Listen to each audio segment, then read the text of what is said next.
ಆಹಾರ ತಯಾರು ಮಾಡ್ತೀವಲ್ಲ, ಅದು ಯಾವುದು? ಅಗ್ನಿಯ ಮುಖಾಂತರ.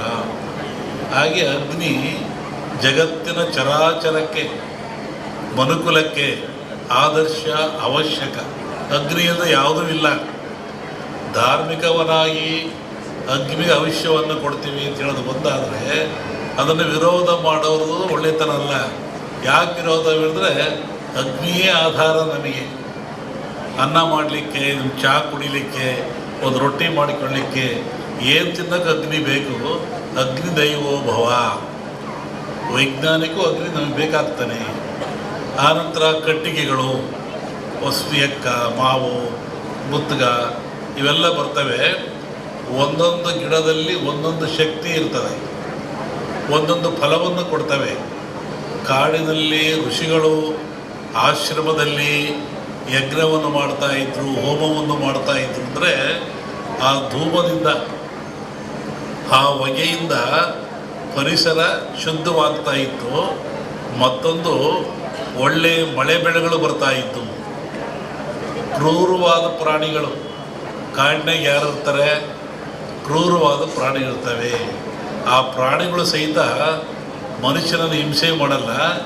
ಈ ಯಜ್ಞ ಮಾಡೋದ್ರಿಂದ, ಹೋಮ ಮಾಡೋದ್ರಿಂದ, ಆ ಬಂದ ಧೂಮದಿಂದ ಮನಸ್ಸು ಪರಿವರ್ತನೆಯಾಗಿ ಶಾಂತ ಸ್ವಭಾವಕ್ಕೆ ಬರ್ತವೆ. ಆವಾಗ ಮನುಷ್ಯನೊಂದಿಗೆ ಅವು ಸ್ನೇಹಿಗಳಾಗ್ತವೆ. ಅನೇಕ ಕಥೆಗಳನ್ನು ಕೇಳಿದ್ದೀವಿ. ಸ್ವಾಮಿಗಳಿದ್ದರು, ಅಲ್ಲಿ ಹುಲಿ ಬರ್ತಾಯಿತ್ತು, ಸಿಂಹ ಬರ್ತಾಯಿತ್ತು, ಹುಲಿ ಮೇಲೆ ಸ್ವಾಮಿಗಳು ಹೋಗ್ತಾಯಿದ್ರು.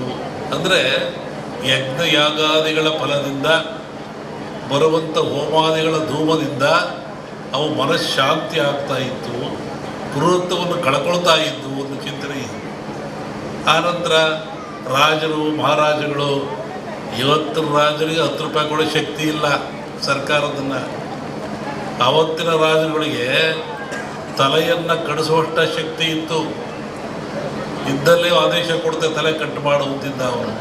ಅಂತಹ ಶಕ್ತಿ ಅವನಿಗಿತ್ತು, ಸಾರ್ವಭೌಮತ್ವವಿತ್ತು. ಅಂಥವ್ರು ಏನು ಮಾಡ್ತಾಯಿದ್ರು?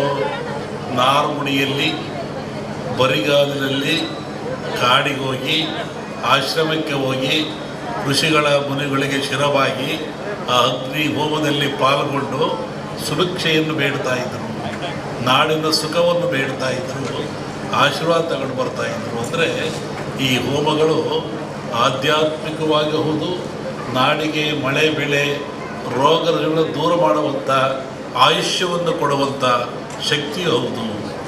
ಇಲ್ಲಿ ವಿಶೇಷವಾಗಿ ಆಜ್ಯ ಅಂತ ಬರ್ತದೆ. ಆಜ್ಯ ಅಂದರೆ ತುಪ್ಪ ಅಂತೇಳಿ.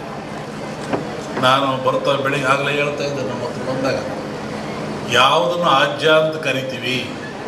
ಆಜ್ಯದ ಮಹತ್ವವೇನು? ಹಾಲು ಕರಿತೀರ ನೀವು, ಹಾಲನ್ನು ಕರಿತೀರ, ಅದರ ಆಯುಷ್ಯ ಎಷ್ಟು? ಹಾಲಿನ ಆಯುಷ್ಯ, ಹಾಲು ಕರೆದ ಹಾಲಿಗೆ ಆಯುಷ್ಯ ಎಷ್ಟು? 12 ಗಂಟೆ. ಹಾಲು ಕರೆದ 12 ಗಂಟೆ ಮೇಲೆ ಅದು ಕೆಟ್ಟು ಹೋಗ್ತದೆ, ಅದು ಹಾಳಾಗಿ ಹೋಗ್ತದೆ, ಉಪಯೋಗ ಬರೋದಿಲ್ಲ. ಮನುಷ್ಯ ಭಾಳ ಬುದ್ಧಿವಂತ. ಈ ಹಾಲನ್ನು ಕೆಡದಂಗೆ ಇಟ್ಕೊಂಡು ನಾನು ಉಪಯೋಗ ಮಾಡಬೇಕು ಅಂತಾನೆ. ಅವನೇನು ಮಾಡ್ತಾನೆ, ನೀವೇನು ಮಾಡ್ತೀರಿ? ಬೆಂಕಿ ಹಾಕ್ತೀರಾ, ಅಂದರೆ ಹಾಲನ್ನು ಕಾಸ್ತೀರಾ. ಹಾಲನ್ನು ಕಾಸ್ತೀರಾ, ಕೆಂಪು ಕಾದ ಮೇಲೆ ಆರಿಸಿ